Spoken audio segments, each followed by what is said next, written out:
The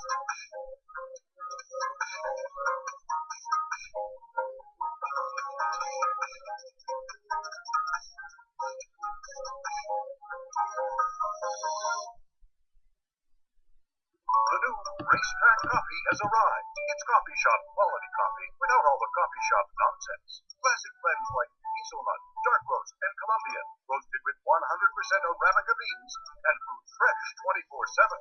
Wow, look at all these goodies. Donuts, breakfast bars, yummy. If I eat a cookie, jumping on the track, fresh food and gas.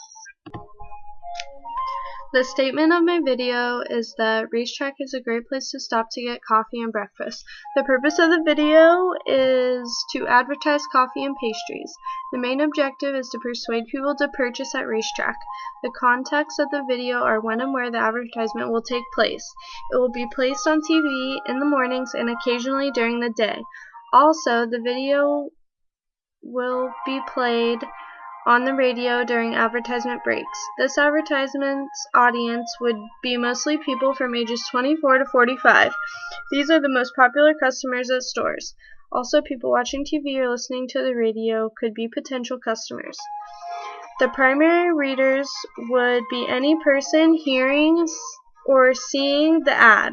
The secondary readers would be the employees at Racetrack or people who have tried the products being advertised. The tertiary readers would mostly be the company's competitors. The gatekeepers would be advertising specialists in Racetrack's company that made the advertisement.